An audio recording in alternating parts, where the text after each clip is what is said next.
शादी वाली रात मेरी सास मेरे लिए दूध का गिलास ले आई और मुझे कहने लगी, ये लो इसे पी लो। ये भी हमारे खानदान की एक रस्म है। इसे पीने से तुम्हारे दिल में अपनी ससुराल के लिए मोहब्बत पैदा होगी और तुम्हारी आने वाली जिंदगी खुशगवार गुजरेगी। मैंने अपनी सास के हाथ से दूध का गिलास लिया और मैं जैसे जैसे वो दूध पीती जा रही थी, मेरी सास की तबीयत खराब होती जा रही थी।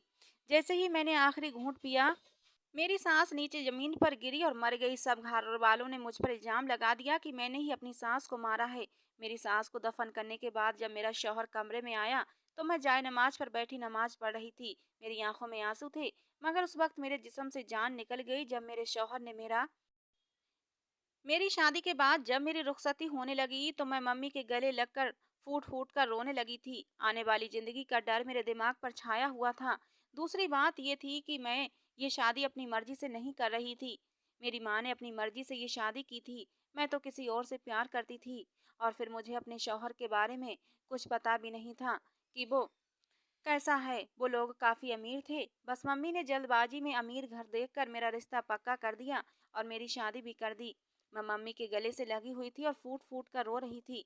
मम्मी ने मेरे कान में कहा कि इस तरह नहीं रोते। आने वाली खुशनसीबी आंसू देखकर वापस चली जाती है।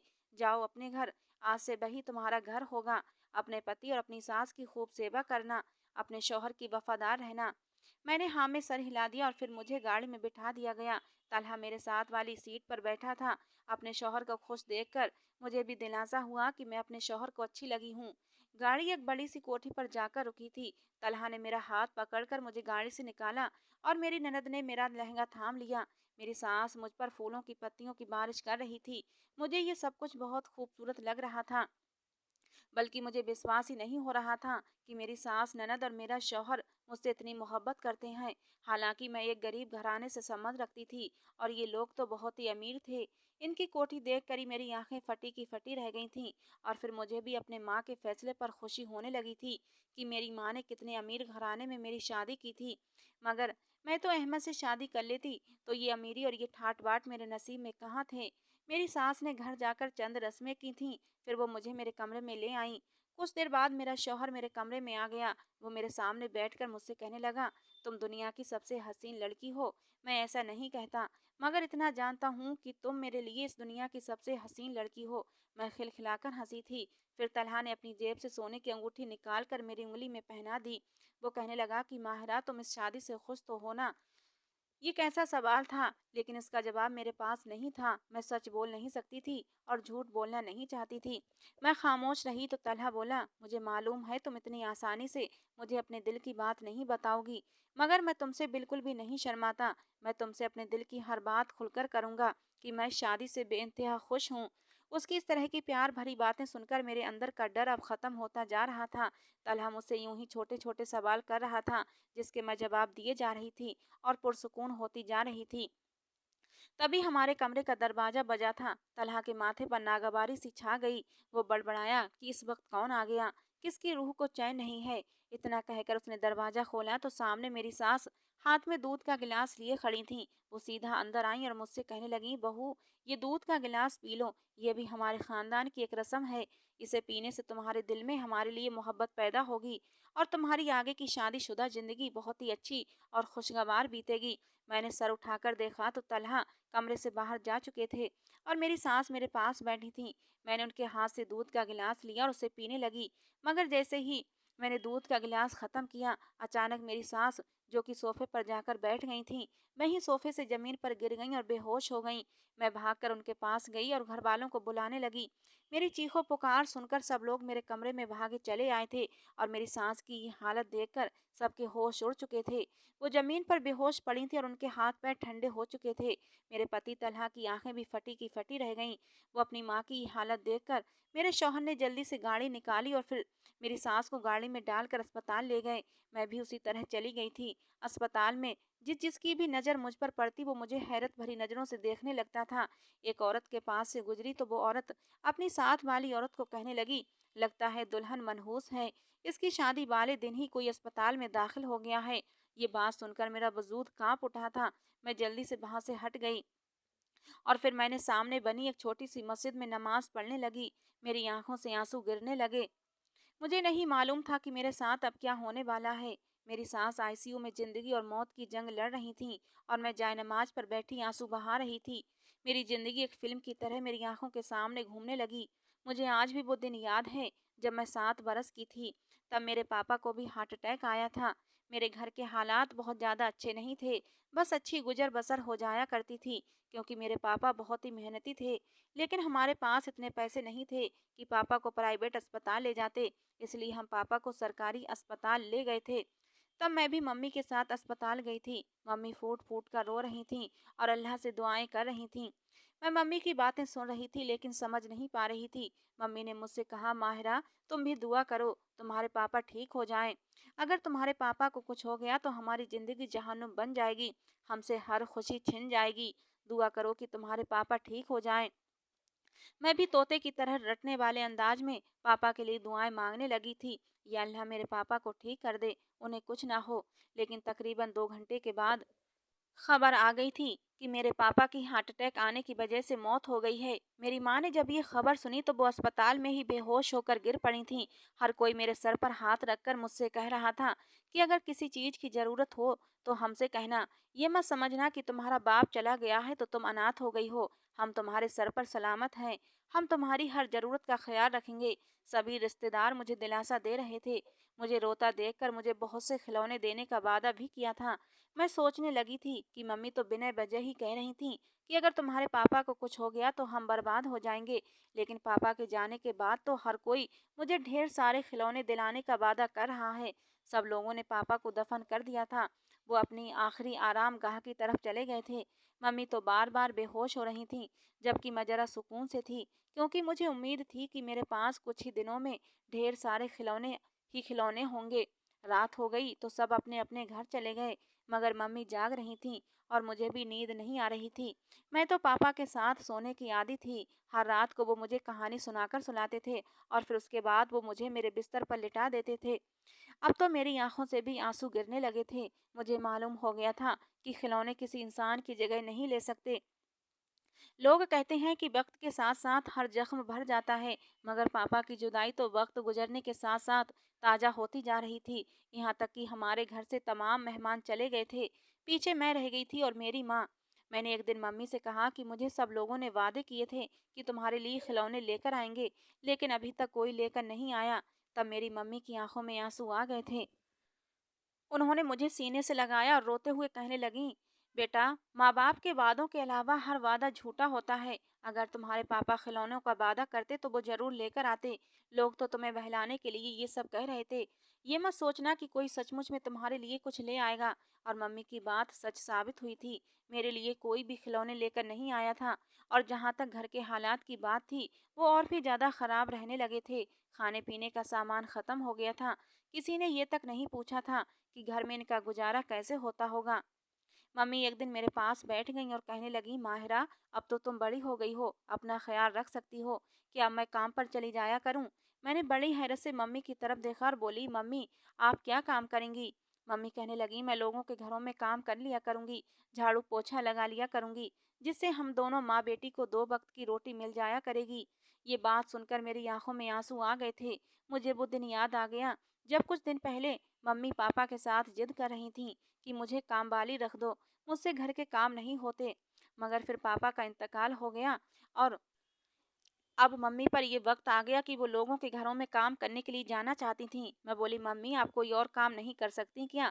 दूसरों के घरों में काम क्यों करना है? तो मम्मी कहने लगी, मेरे पास और कोई चारा नहीं है। काम तो लाजमी करना पड़ेगा, नहीं तो फिर हम खाएंगे कहाँ से? और दूसरा कोई काम मुझे मिलेगा नहीं, क्योंकि मैं पढ़ी लिखी तो हूँ नहीं। बस यही काम है जो मैं कर सकती हूँ। मैं नहीं चाहती थी कि मेरी माँ दूसरों के घरों में काम करे, मगर फिर मजबूरी इंसान से हर काम करवा देती है। मम्मी ने भी घरों में काम करना शुरू कर दिया था। मुझे प्राइवेट स्कूल से हटाकर सरकारी स्कूल में डाल दिया। हमारे रिश्तेदारों ने कभी हमारी मदद नहीं की थी। वो लोग हमारे घर तो आते ही नहीं थे। अगर भूले भटके कभी आ जाते तो 10 रुपये भी मेरे हाथ पर रखकर नहीं गए थे। उन्हें इस बात से कोई भी सरोकार नहीं था कि हमारा गुजर बसर कैसे होता होगा, हमें 2 वक्त की दाल रोटी भी मिलती है या नहीं। फिर आहिस्ता आहिस्ता उन लोगों का हमारे घर में आना जाना बिल्कुल ही बंद हो गया और फिर सारे रिश्तेदार रफ्ता रफ्ता हमसे दूर हो गए। मैं भी अब बड़ी होती जा रही थी। मैं मम्मी से गिला करती क्या बाप के मरने से उसके साथ और सारे रिश्ते ख़त्म हो जाते हैं? तब मम्मी मेरे सर पर हाथ रखकर कहती, हाँ बेटा, ऐसा ही होता है। जबकि मेरे ननिहाल वाले भी हमसे हमारे साथ कोई अच्छा सलूक नहीं करते थे, और नाना नानी तो मर ही चुके थे, और जो मामू थे वो ममानी के इशारों पर चलते थे। वो अच्छा भला कमाते थे, मगर वो भी हमारे लिए कुछ नहीं करते थे। वक्त गुजरता गया और मैं जवान हो गई। मेरी मम्मी अब भी लोगों के घरों में काम करती थीं। मेरी एक ही इच्छा थी कि मैं अपनी तालीम मुकम्मल करके कोई जॉब करने लगूं, ताकि मेरी मम्मी की हड्डियों को थोड़ा सा आराम मिल सके। ये उन दिनों की बात है जब मेरी 12वीं क्लास के पेपर होने लगे थे। जब एक दिन चाचू का बेटा हमारे घर आया। अब वो भी जवान हो गया था। उसे मैं काफ़ी समय के बाद देख रही थी। इतने सालों बाद किसी अपने को देखकर मुझे बहुत अच्छा लगा था। मम्मी ने उसे शिकवा कर ही डाला। कहने लगी, अहमद, तुम्हें अपनी ताई की याद कैसे आ गई? तब अहमद मुस्कुराकर कहने लगा, ताई, जिस तरह आपकी माहिरा छोटी थी, उस वक्त मैं भी छोटा था। मुझे भी किसी चीज़ की कोई खबर नहीं थी। जैसा किसी ने कहा, मैंने वैसा मान लिया। अब जब मैं बड़ा हो गया हूँ तो मुझे आपकी फ़िक्र रहती है। अक्सर मम्मी से पूछता था कि मेरी ताई कहाँ है, उनकी कोई खैर खबर है। तब भी मुझे कोई जवाब नहीं देती थीं और मुझे टाल दिया करती थीं। लेकिन मुझे ये प्यारी सी माहिरा की बचपन की सूरत अभी तक याद थी, और मुझे अपनी ताया की भी बहुत याद सताती थी, क्योंकि वो मुझे बिल्कुल अपने बेटे की तरह प्यार करते थे। मगर अब आप फ़िक्र न करें, अब मैं आपका बेटा बन गया हूँ। अब मैं आपके पास आता आता जाता रहूँगा। मम्मी बोली, ये तो मेरे लिए खुशी की बात है। अहमद आधा घंटा बैठा और चला गया। मैं मम्मी के पास बैठ गई और बोली, मम्मी, अहमद आने लगा है, तो क्या चाची भी हमारे घर आने लगेंगी? तब मम्मी हंसी और कहने लगी, बेटी, अहमद हमारे साथ मजाक करके गया है, जैसे सारे खानदान वाले कर जाते हैं और झूठी तसल्लियां दे जाते हैं। मम्मी की बात सुनकर मैं सैड हो गई थी। लेकिन अगले ही दिन अहमद हमारे घर फिर से आ गया था। मैं हैरान हुई थी, जबकि मम्मी तो बेतहाशा खुश हुई थी। अब ऐसा होने लगा था कि अहमद हमारे घर हर रोज आया करता था। सब्जी और ज़रूरत का सामान अहमद हमें लाकर दिया करता था। वो कहता था, ताई जान, अभी मैं कोई जॉब नहीं करता, इसलिए आपसे पैसे ले लेता हूँ। लेकिन जैसे ही मैं जॉब करने लगूंगा तो आपको ये सारी चीज़ें मैं अपनी जेब से लाकर दिया करूँगा। तब मम्मी ने मुस्कुराकर अहमद के सर पर हाथ रख दिया और बोली, तुम फिक्र मत करो, मेरे लिए तो यही बहुत बड़ी बात है कि तुम मेरा हाथ बटा देते हो। पता नहीं क्यों मुझे अहमद अच्छा लगने लगा था, मगर फिर रफ्ता रफ्ता मुझ पर ये बात जाहिर हो गई कि मुझे तो अहमद से प्यार हो गया है। एक दिन अहमद ने मुझसे कहा, माहिरा, तुम मुझे बहुत प्यारी लगती हो। मैं उसकी बात सुनकर मुस्कुरा दी थी। फिर उसने कहा, हंसने की ज़रूरत नहीं है, मैं सच कह रहा हूँ। बल्कि बल्कि तुम मुझे अभी से नहीं, बल्कि बचपन से ही अच्छी लगती हो, और तुम्हारी याद ही मुझे इस घर में खींच लाई है। मैं तुमसे शादी करना चाहता हूँ। मैं हक्का बक्का उसकी शक्ल देखती रह गई थी। अहमद फिर कहने लगा कि जैसे ही मेरी जॉब लग जाएगी, मैं मम्मी को तुम्हारा हाथ मांगने के लिए भेज दूंगा, और फिर हमारी शादी हो जाएगी। मैं तुमसे वादा करता हूँ कि मैं दुनिया की हर खुशी तुम्हारे कदमों में लाकर ढेर कर दूंगा।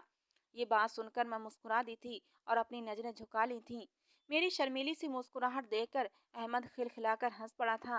मेरी तरफ से हाँ मिलते ही वो खुशी से फूला नहीं समा रहा था। अब मुझे भी अपनी ज़िंदगी अच्छी लगने लगी थी। अब मेरे जीने का मकसद अहमद बन चुका था। मैं उठते बैठते हर वक्त अहमद के ख्यालों में ही खोई रहती थी। मम्मी ने भी ये तब्दीली महसूस की थी। एक दिन वो कहने लगी, क्या बात है, तुम इतनी खुश क्यों रहती हो? मैंने कहा, मैंने कभी मम्मी से कोई बात नहीं छुपाई थी, इसलिए उनके पास जाकर बैठ गई और उन्हें सारी बात बता दी। मम्मी हैरत से मेरी तरफ देखने लगीं। फिर मम्मी ने मेरे सर पर हाथ रखा और कहने लगीं, अल्लाह ताला इस मामले में हमारी मदद करेगा।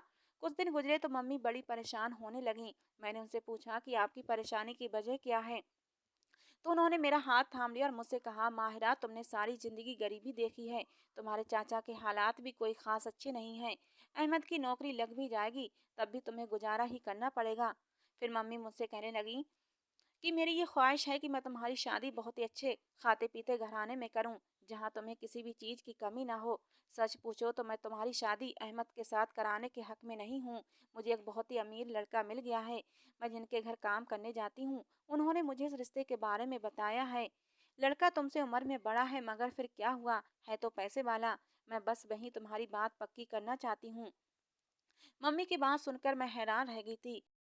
अहमद का हंसता खिलखिलाता चेहरा मेरी आंखों के सामने आ गया और मेरी आंखों में आंसू आ गए। मैं उदास होते हुए बोली, मम्मी, मैं अहमद को पसंद करती हूँ, फिर आप मेरे साथ ऐसा कैसे कर सकती हैं? मम्मी कहने लगी, माँ हूँ तुम्हारी, तुम्हारा अच्छा सोच सकती हूँ। शादी के बाद तुम मुझे झोलियाँ उठा उठा कर दुआ दोगी। जब तुम्हारे घर में हर चीज की रेल पेल होगी तो तुम खुश हो जाओगी। अब बताओ कि तुमने क्या करना है। अहमद के बारे में अम्मी की बात सुनकर मैं भी सोच में पड़ गई थी, क्योंकि मैंने अपनी माँ को सारी जिंदगी गरीबी झेलते देखा था, दुख बर्दाश्त करते हुए देखा था। अब मैं चाचा के बेटे के लिए अपनी माँ के दिल को दुखाना नहीं चाहती थी। मैंने माँ की बात मान ली और फिर मैं ब्याह कर अपने शौहर तलहा के घर आ गई। मगर मेरी तो सास को हार्ट अटैक हो गया था और वो मौत की जंग लड़ रही थी, जबकि मैं जाय नमाज पर बैठी अपनी सास की जिंदगी की दुआएं कर रही थी। मगर मेरी बदकिस्मती कि मेरी सास मेरी शादी की पहली रात ही इंतकाल कर गईं। मेरी ननदों की बहुत बुरी हालत हो चुकी थी। मैं अपने शौहर के पास गई और उसे कहा कि आप हिम्मत मत हारें, आपने अपनी बहनों का सहारा बनना है। अगर आप ही रोएंगे तो बहनों को कौन संभालेगा। मेरी बात सुनकर मेरे शौहर ने मुझे धक्का दिया और बोला, यहाँ से चली जाओ, तुम्हारी वजह से ही मेरी माँ मर गई है, तुम मनहूस हो। ये बात सुनकर मेरा रंग फक हो गया था। मैंने तो कभी ख्वाब में भी नहीं सोचा था कि मुझे मेरी शादी के बाद ये सब सुनना पड़ेगा। खैर मैं अपने शौहर के साथ ही उसके घर चली गई। मेरी सास के तमाम रिश्तेदार भी इकट्ठे हो चुके थे और हर एक के मुंह पर यही शब्द थे कि दुल्हन अपनी सास को खा गई है, ये तो बड़ी मनहूस है। ऐसी बातें सुन सुनकर मैं रोए जा रही थी और मेरी सास को दफना दिया गया। मैं अपनी ननद के साथ ही रही थी, उनका दिल बहलाने की कोशिश करती रही, मगर वो भी मेरे साथ बहुत ही उखड़े उखड़े अंदाज में बात कर रही थी। मैं उनके करीब जाने की कोशिश करती तो वो मुझे धक्का दे देती। मैंने अपने शौहर से बात करने की कोशिश की तो वो कहने लगा कि मैं तुमसे शादी करके बहुत पछता रहा हूँ। ये कहकर मेरे शौहर ने मुझे मारना पीटना शुरू कर दिया। वो मुझे मारता रहा और साथ साथ ये कहता रहा कि तुम्हारी वजह से मेरी माँ मर गई है, न तुम मेरे घर आती ना ही मेरी माँ मरती। जब वो मुझे मार मार कर थक गया तो मुझे कमरे में फेंक कर बाहर चला गया। मैं रोती रही और तब मुझे अपनी मेहंदी की रात याद आई, जब अहमद मेरे कदमों में गिर पड़ा था। वो रो रहा था और कह रहा था कि मुझे छोड़कर मत जाओ, मैं तुम्हारे बगैर मर जाऊंगा। मैं मानता हूँ कि मैं गरीब हूँ, तुम्हारे होने वाले शौहर जितना अमीर नहीं हूँ, मगर मैं वादा करता हूँ कि तुम्हें इज्जत दूंगा और प्यार दूंगा, तुम्हें जिंदगी की हर खुशी देने की कोशिश करूंगा, तुम्हें पलकों पर बिठाकर रखूंगा। प्लीज तुम मुझे छोड़कर मत जाओ, मैं तुम्हारे बगैर मर जाऊंगा। तब मैं बोली कि मैं अपनी माँ के फैसले के आगे मजबूर हूँ। अहमद कहने लगा, अगर जिंदगी में तुम्हें कभी ये महसूस हो कि जिंदगी तुम्हारे ऊपर तंग है तो तुम मेरे पास आ जाना, मेरे दिल के दरवाजे हमेशा हमेशा तुम्हारे लिए खुले रहेंगे।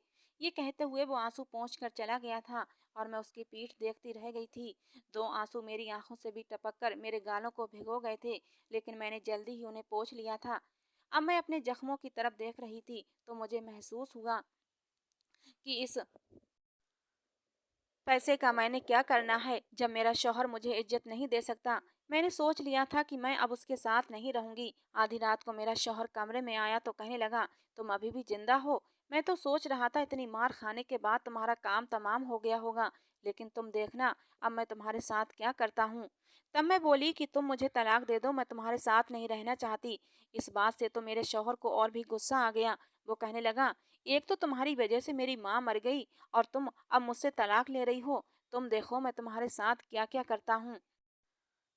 इतना कहकर उसने मुझे हाथ से पकड़ा और कब्रिस्तान ले आया। वो अपनी माँ की कब्र पर पहुंचकर बोला कि तुझे भी अब यहीं दफन कर दूंगा, और फिर मुझे जोर से एक थप्पड़ मारा और उसके बाद मुझे लाते मारकर दूर गिरा दिया। मैं दर्द से तड़प रही थी, उसके आगे हाथ जोड़ रही थी कि मुझे कुछ मत कहो। मेरा शौहर कहने लगा, मैं तुम्हें आज जिंदा नहीं छोड़ूंगा। इतना कहकर उसने कब्र खोदना शुरू कर दी। मगर उसी वक्त हैरत से मेरी जान निकल गई जब अचानक कहीं से एक सांप निकल आया और उसने मेरे शौहर के हाथ पर डस लिया। अब मेरा शौहर जमीन पर पड़ा तड़प रहा था। मैं चीखने लगी कि कोई है जो मेरे शौहर को बचा ले। वो बेहोश हो चुका था। मेरी चीख पुकार सुनकर गोरकन भागता हुआ मेरे पास आया। कहने लगा, क्या हुआ? मैं बोली, एक सियाह सांप ने मेरे शौहर को काट लिया है। तब वो गोरकन कहने लगा, हाँ, इस कब्रिस्तान में एक सांप रहता है, शायद उसी ने इसको डस लिया हो। गोरकन की ये बात सुनकर मुझे मालूम हो गया था कि ये सांप अल्लाह ताला की तरफ से मेरी मदद के लिए आया था। खैर तलहा को अस्पताल में दाखिल करवा दिया गया था। उसकी जान बड़ी मुश्किल से बची थी। वो घर आ गया था, लेकिन कमजोरी थी इसलिए कमरे से बाहर नहीं निकलता था। मैं दूसरे कमरे में रहने लगी थी। एक दिन मेरी ननदों ने बताया कि उसे पागलपन के दौरे पड़ते रहते हैं। वो अक्सर आपे से बाहर हो जाता है, गली मोहल्ले में भी मारपीट करता फिरता है। इसीलिए मम्मी ने गरीब घर की लड़की का रिश्ता लिया था कि वो बाद में हंगामा नहीं करेंगी और चुपचाप करके उसकी मार सहती रहेगी। तब मैं बोली कि मैं इंसान हूँ, मैं भी जीने का हक रखती हूँ। मैं किसी की ज़िंदगी संवारने के लिए खुद को जीते जी जहन्नुम में नहीं गिरा सकती।